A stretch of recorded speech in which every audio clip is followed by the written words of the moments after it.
First ever AEW TNT champion, fresh off of the TNT Tournament Championship pay-per-view Double or Nothing. Back here on the Rich Eisen Show, the very popular Cody Rhodes. How have you been, Cody? Oh, I've been just living la vida loca, man. Just loving life. How about you? I'm doing just fine and dandy. Where are you calling in from? Are you calling in from the state of Florida right now, Cody? Yep, I'm in Jacksonville at Daly's Place, right by the stadium. Just worked out on the Jags' wonderful flex field. Yeah, because you're all over that field, Cody. I mean, walk me through what you guys have been doing during the pandemic and how you've been able to put television shows together and obviously have an incredible competition over the weekend. Well, this has been such an honor and a challenge to do with a large-scale production in terms of our largest asset as a wrestler, especially as a good guy wrestler, is the crowd. So now we have no crowds, and we can't get crowds during this pandemic, obviously. And every room you walk into, you've got to be tested and temperature scanned.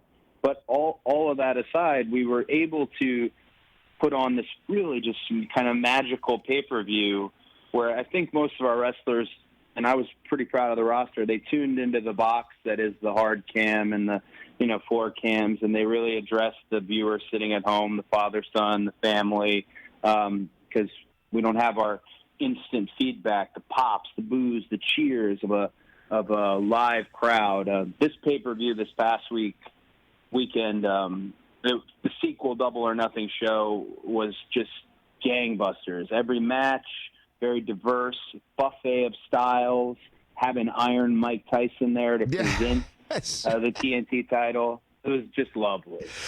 Yeah, Cody, I mean, getting Iron Mike to kind of give you a little bit of an assist and then officially award you the belt. How'd you get Mike involved in all this? Mike had come to the first Double or Nothing, which was at the MGM Grand a year ago. Right. And he was a fan of just the pro wrestling in the industry, and he had wanted to do something, and this seemed like a really great thing for him to do. He went above and beyond. His obligation was to bring the TNT Championship and present it to the winner, the brand new belt. And he also, in true Mike fashion and in true shenanigan pro wrestling fashion, chased off Jake the Snake Roberts, and that was a beautiful moment. I also shared I haven't told anyone this, but I shared a nice moment with Mike behind the scenes where he used a little of my baby oil to put on his chest and his arms, and I helped him rub it in. It was actually pretty surreal, but I wanted him to look as jacked as possible. That guy looks great, by the way. Absolutely great. Just so fun to have him. All right, Cody, I have some follow-up questions. Of course. Okay, so did he ask for the baby oil, or did you offer said baby oil? So he asked for the baby oil. Okay. Because he just, I think he saw the other wrestlers are typically putting on a little baby oil or water, wrestling tradition. Yes. And I made sure he had it.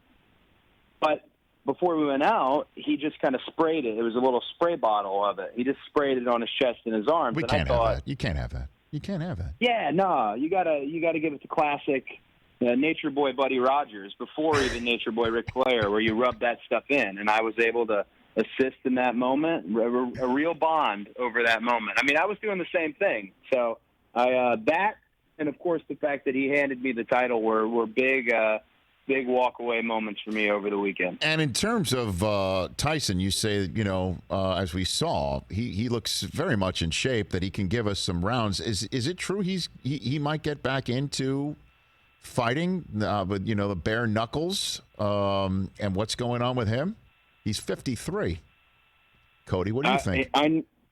It looks like Mike is going to fight. I know he's close personal friends with Tony Khan, and Tony has offered him the run of the mill in terms of, I saw him pushing the big dumbbells in the weight room at the stadium. I saw him training with Vitor Belfort on strike. So even when he was here for something fun, and character driven. He was training for something, and I believe they're pretty close to maybe announcing a deal. I could be wrong, but people want to see Iron Mike. They want to see an Iron Mike knockout. They want to see him knock somebody out. So I mean, 53, but in great shape. I think it's a unique story. I think we all kind of want to see it, right? Well, Cody, I got to be honest with you. I had Mike on this show a few years ago, and that was back when, right in the middle of the hour with the radio clock, not to get too deep in the woods about the actual hosting of this program, but our radio clock, we were required to take a 60-second break right at the bottom of the hour, and usually we would have a guest of like Mike on before that break, and then we'd sit there for 60 seconds, and then we'd continue the conversation. I asked him right before the break, hey, do you ever think about going back? How many rounds can you give me right now? And his response was, I don't like to think that way because it sends me to a very dark place. Then he looked at me. I took the break on the spot, Cody, and the 60 seconds felt like 60 minutes. I'm not going to lie to you. So I don't know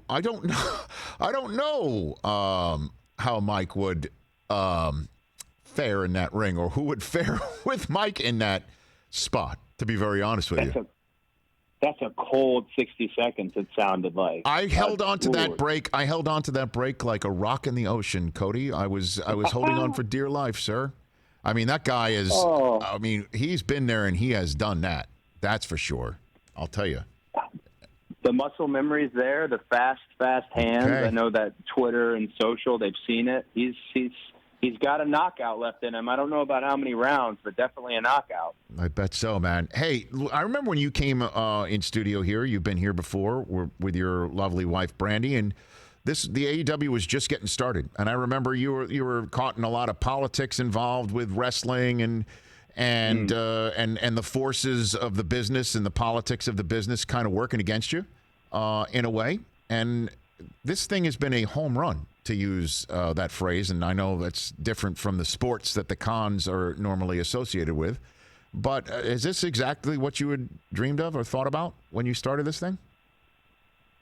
It's been genuinely bigger than I anticipated. I knew the audience was there for it, and a hunger was there, but the production and the scope of it and the success of it on Wednesday nights with Dynamite and how it's doing opposed by WWE, that's such a beautiful competition showcasing how many wrestling fans there are. I think since the last time we spoke, I've really stepped outside of the political aspects of it and really just leaned into the things that I can control, the specific talent that I manage solely and help work with them on their interviews and their segments, and then my own personal stuff.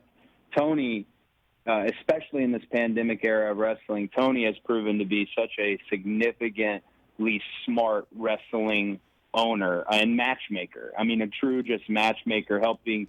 We've had to do a lot of taped content, so the patchwork he put together throughout the pandemic was amazing. It made my job a lot easier. Okay, and I mean, look, if we held a pay-per-view event, Chris, here, right, and I was fighting, if you will. Just throw me out here. Okay. I'm looking at my guy Chris. I'm already worried for you. I would have to win it, right? Yes. I mean, the executive vice president of All Elite Wrestling won this past weekend. I see what you're saying. We're speaking to him right now, right? I see what you're saying. Right, boss? Right, boss? Yes, sir. Is that in the fine print? I mean, I know you might have a non-disclosure, but I don't know, right? So I would say it this way: we would win, because if I was booking it and you coming in as a celebrity guest, kind of for the pro-am style aspect, we would absolutely have to do a tag match. Yes. Tag match.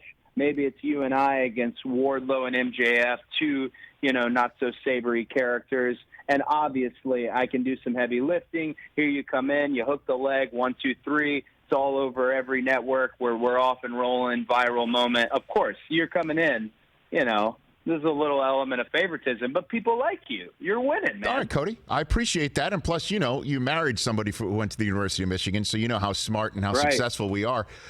So put it all together. Once we're through the other side of this thing, I would be more than happy to have a cameo in any way, shape, or form that you would want me to on All Elite Wrestling. And I'll bring the baby oil. How does that sound? That's a recipe for pure success. That's it right there. And hopefully we're through these woods, sooner than later, safely and responsibly, getting crowds back. Yep. And man, getting you to an event. I'm in. You just got to stand on the apron, take the tag. I'm sure there's a couple moves you can pop off being a Michigan guy. I'm sure you could do a suplex. This needs to happen. Oh, yeah, we could do that. I'm 2 years younger than Mike. I might need a little bit more in the weight room to get to Mike's level on that front. But it's possible. None of what we just said is impossible. None of it.